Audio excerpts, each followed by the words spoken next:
Gars, c'est moi ou Yamal, en baladant sur les réseaux, tout ça, en regardant les avis, ce que les gens disent, tout ça, j'ai l'impression qu'il est passé d'un joueur aimé par tout le monde à là, en ce moment, presque détesté. Genre là, c'est limite, il est en train de faire un remake de Mbappé 2017. Là, tu remontes à 1 an, quand il avait 16 ans, il était encore à ses débuts au Barça, après il gagne l'Euro avec l'Espagne, tout ça.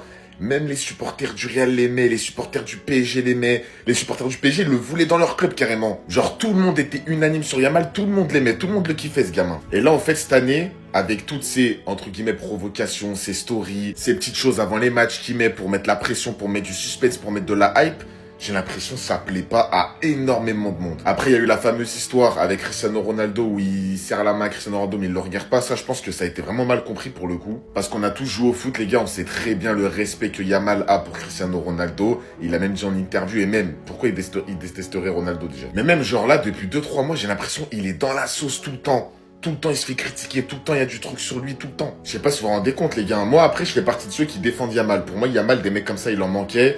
Pour moi, il y en a, vous abusez, mais genre hardcore quand vous dites qu'il est hautain, tout ça. Non, c'est juste un gamin qui s'amuse, qui connaît pas la pression. Mais vraiment, par contre, pour le coup, il joue un jeu très dangereux parce que les réseaux sociaux aujourd'hui, ça te loupe pas. Et si tu fais vraiment le malin, comme il le fait, et après t'assumes pas, les réseaux, ils te lâchent pas. Et en fait, les joueurs comme ça, qui s'expriment, qui donnent leur avis, qui font du suspense, tout ça, ils sont vite dans la sauce, contrairement à des joueurs comme Kanté, Iniesta, tout ça, ils sont dans leur coin, ils sont tranquilles, personne n'est critique. Mais eux, faut qu'ils fassent vraiment bellec. C'est officiel les gars, pour son anniversaire, le club va annoncer à Lamine Yamal qu'il est le nouveau numéro 10 du FC Barcelone. Ça a été confirmé par Fabrizio Romano notamment.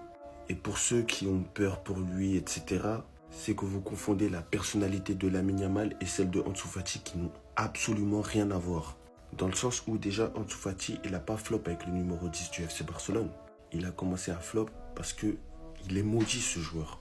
Lorsqu'il était à la Masia, il s'est fait une fracture du tibia péroné. Ça l'a éloigné des terrains pendant 10 mois. Il est revenu en pétard, en pro, etc. Il est devenu le Fati qu'on connaissait tous. Ensuite, il s'est fait les ménisques. Les ménisques qui sont, je le rappelle, une partie du corps qui ne se régénère pas, que le corps humain n'est pas en mesure de régénérer, et donc du coup qu'il faut remplacer, soit en mettant des barres de fer, si je ne me trompe pas, soit en te faisant opérer et en mettant des barres de fer quoi qu'il arrive, mais de manière plus technique. Ce que Ansu Fati a refusé. Et les ménisques, étant donné que c'est une partie du corps qui est assez basse, si c'est mal soigné, ça entraîne d'innombrables blessures. Et pour finir et revenir sur Lamine Yamal, le cas, Lamine Yamal ne peut pas flop avec le numéro 10 du FC Barcelone tout simplement parce qu'il a toujours dit que c'était son football et que le stress n'existe pas parce que le foot n'est qu'un jeu pour lui. Je ne vais pas remettre tous les épisodes qui vous ont montré que ce petit ne sait pas ce que veut dire stress. Maintenant, à vous de vous faire vos idées, donner vos avis. Sachez juste que le FC Barcelone a un nouveau numéro 10. C'était Sejourinho du Brasil, on s'attrape. Pau. Enfin, la vente des maillots, elle va exploser. Les amis, qu'est-ce que vous voyez? Vous voyez la légende du Barça et la future légende. Et on sait que ces deux-là, ils ont un destin lié. Carrément, ils ont le même numéro. Et on sait aussi que Lamine Yamal, il va récupérer le numéro 10. On savait pas quand est-ce que l'annonce allait se faire, mais là, on sait enfin. Lamine Yamal héritera du numéro 10 de Lionel Messi le jour de son anniversaire, à savoir le 13 juillet. Ce sera officiel dès qu'il aura 18 ans. Voilà, là, il y a les rumeurs qui envoient Ansu Fati à Monaco. Du coup, le numéro 10 est vacant, il sera bien pour Lamine Yamal. Et je vous disais dans d'autres vidéos avant que moi, ça me fait un peu peur cette histoire. Parce que je sens quand même que là, Lamine Yamal, avec ce numéro, ça va être tout bête, mais il va changer de statut aux yeux des gens. Et il y aura encore beaucoup plus d'attentes auprès de lui. Vous allez voir l'année prochaine, quand Lamine Yamal il va rater un dribble, une passe, voire un match, les gens ils vont pas le louper. Parce qu'ils vont dire que c'est le numéro 10 du Barça, c'est le leader du Barça. Alors que non, dans les faits, il a 18 ans.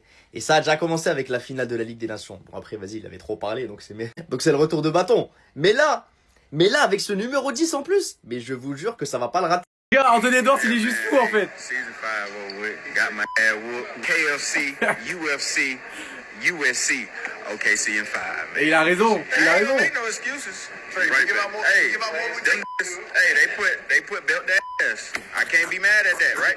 That's it. Look, we can't be mad at that. Il a raison les gars, il a raison. Shit, man. Mais vous connaissez Anthony Edwards, il a rajouté, nous serons de retour sur leur l'année prochaine. D'ailleurs, cette série où il a pris une fessée, on va la vivre de l'intérieur avec Shai Gilgeous-Alexander dans Starting 5, qui a dévoilé un premier extrait du moment où SGA devient champion NBA pour la première fois. On a aussi vu un extrait magnifique où SGA vient voir Tyrese Haliburton directement dans le vestiaire après le Game 7. Ils rigolent ensemble, accolade. Je vous jure les gars qu'on est sur une pépite. Et je vais répéter mes propos, on est sur le plus grand documentaire de tous les temps. Et on termine par la draft des Français 2025 qui avait le second tour cette nuit. Dans le premier tour, on avait 3 Français avec Noah Essengue, Johan Béranger et Nolan Traoré.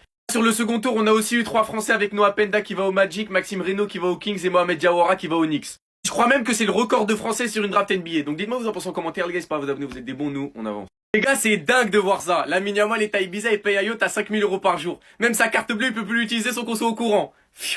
Mais Lamine, moi je te dis félicitations, profite mon frère, amuse-toi, c'est les vacances, fais-toi plaisir, dépense. Tous ceux qui critiquent, c'est ceux qui ont pas de tal. Nous, tout ce qu'on veut, c'est que tu sois de retour en pétard parce que t'as une histoire à écrire. Lamine Yamal sera le nouveau numéro 10 du Barça. Tout le monde au club approuve cette décision, elle sera annoncée dès ses 18 ans. Concernant le dossier Nico Williams, Barcelone est prêt à signer Nico Williams la semaine prochaine. Même si l'Athletic a annoncé que la fresque murale de Nico avait été repeinte, il viendra les gars, d'ailleurs ils sont juste en train de gagner du temps. Javier Tebas a déclaré que Bilbao s'est plaint parce que la déclaration de Deco exprimait son désir de signer le joueur. Selon le règlement de la FIFA, il se trouve dans une période protégée et nous n'avons aucune autorité pour intervenir à ce sujet. Donc ils essaient juste d'utiliser ce qu'ils peuvent pour essayer de gagner du temps. Et Nico Williams sera un joueur du Barça la saison prochaine. Concernant Ansu Fati, malgré des offres financières plus généreuses de la part des clubs saoudiens, Ansu a choisi Monaco car c'était l'option la plus adaptée à sa carrière sportive. Et c'est un très bon choix parce qu'il va dans un club où il n'y a pas trop de pression, un club qui en plus va jouer la Ligue des Champions. C'est parfait pour se relancer, tout comme Paul Pogba qui a fait le même choix que lui. Dites-moi vous en pensez en commentaire les gars, c'est pas vous abonner, vous êtes des bons, nous, on avance. Les ennemis jurés du Barça, c'est Madrid. Et quoi de mieux que d'avoir un Madrilène à la tête de championnat pour saboter le Barça à chaque fois. Attendez, bougez pas, je vous explique. Bilbao sait aussi ce que doit faire le Barça pour respecter la règle du 1 pour 1. Nous avons été très transparents en février afin que personne ne remette en question le fair play financier. Barcelone n'est pas dans les règles du 1 pour 1 et j'espère qu'ils y parviendront le plus vite possible. Ils savent déjà ce qu'ils doivent faire. Arrête ton crari, chef. S'il te plaît, arrête ton crari. On va l'être, on va enregistrer, tu vas raconter ta vie, tu vas dire que c'est pas normal. Arrête ton cinéma. Bilbao n'a pas besoin de faire de déclaration, il est de notre devoir de clarifier les doutes concernant le fair play financier. Nous sommes transparents, nous révélons pas les détails économiques des clubs, mais il est notoire qu'une réunion de comité de division a eu lieu en février, au cours de laquelle les raisons des limites salariales ont été expliquées, ainsi que les situations de Barcelone compte tenu de l'affaire Olmo. Ce que nous ferons, comme nous avons toujours fait, c'est que le FC Barcelone devra se conformer au règlement pour inscrire des joueurs, qu'il s'agisse de Nico Williams, Haaland, Messi, et nous ne changerons rien. Bilbao s'est plaint parce que la déclaration de Deco exprimait son désir de signer le joueur. Selon le règlement de la FIFA, il se trouve dans une période protégée et nous n'avons aucune autorité pour intervenir à ce sujet. En tout cas, je vous le dis les gars, la semaine prochaine, ça va être un sketch. Sinon vous les gars, vous en pensez quoi? Vraiment sur ce passé, on s'ennuie. Attendez, Bilbao, vous avez honte de rien? Vous avez honte de rien? Vous êtes sérieux? Vous tremblez à ce point, vous avez peur, vous avez les chocottes à ce point? Fabrizio Romano. Bilbao a confirmé avoir rencontré la Liga pour exprimer son inquiétude quant à la capacité de Barcelone à inscrire de nouveaux joueurs dans le cadre du fair play financier. Bilbao insiste sur le fait qu'il défendra ses intérêts et veillera à ce que les règles soient appliquées.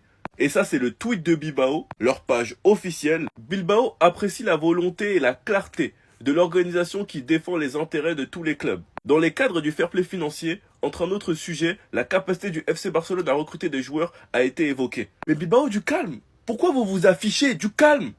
Du calme, doucement. Là, autant Fabrizio dit « Here we go ». Ça va plus vite. Dit « Here we go ». Pourquoi vous tremblez? Pourquoi vous avez peur? Pourquoi vous avez les chocottes? On va payer. On va tout payer. Et si vous n'êtes pas content, là, on va vendre Arao. On va vendre Monsieur X. Si jamais il y a trop de bordel et que c'est pas possible, on va vendre Monsieur X. Dans tous les cas, Nico Williams sera payé. Ce sera un joueur du Barça. Que vous le vouliez ou non. Bande de minables, tocards. On va tellement vous massacrer l'année prochaine. Donc vous les gars, vous en pensez quoi? Nous sur Snap, on s'ennuie.